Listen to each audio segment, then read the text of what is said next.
Apesar de toda a polarização política que a gente percebe, ainda há pessoas indecisas e que sentem dificuldade em escolher um candidato. E é justamente esse eleitor que algumas vezes acaba anulando o voto ou votando em branco. E aí, como é que esse voto é computado na hora da apuração? Ele vai para algum partido? Ele vai para algum candidato?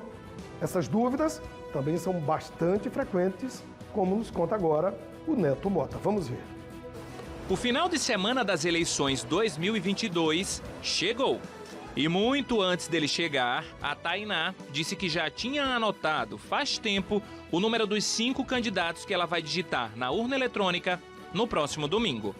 Mas nem sempre foi assim, porque a assistente administrativa diz que já votou em branco. Na época, o que me motivou foi porque realmente eu não tinha me decidido, enfim. Aí eu decidi votar em branco mesmo. E o Vinícius, namorado dela, que quando votou em branco nem tinha certeza do que significava esse tipo de voto. Um professor na escola tinha passado que no voto em branco, normalmente ele não vai para nenhum partido. O nulo, ele normalmente vai para um partido que está ganhando, alguma coisa desse tipo. Minha intenção foi essa, de não dar voto a nenhum partido e também não escolher uma pessoa que não iria com o desejo que eu queria para minha cidade, entendeu? Aí foi o meu desejo de votar em branco. E será que essa teoria que o Vinícius escutou sobre o voto em branco está correta? Para o direito eleitoral brasileiro não há diferença. Tanto o voto branco quanto o voto nulo, eles não têm valor nenhum nas eleições. O que vale são os votos válidos. São os votos dados para um candidato em eleição majoritária, ou presidente, governador, senador, ou os votos dados para um candidato ou legenda, que é o partido, nas eleições proporcionais. Deputado federal, deputado estadual.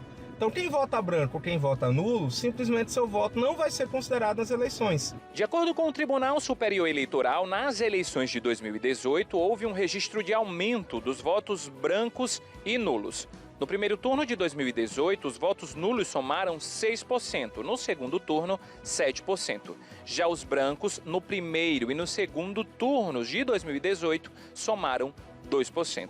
Neste ano, a expectativa é que a polarização política faça com que o eleitor escolha um lado e evite votar em branco ou nulo.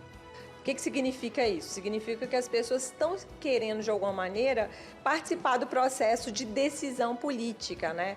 Claro que tem aí, né, um cenário que tem favorecido e incentivado isso, ou seja, a polarização, né, faz com que as pessoas efetivamente queiram decidir, optem por uma das principais opções, né, que estão aparecendo nas pesquisas e contribuam aí para o resultado eleitoral. Então isso está acontecendo, as pessoas estão participando, estão pelo menos demonstrando que irão, no dia 2 de outubro, às urnas e tentar de alguma maneira decidir a eleição.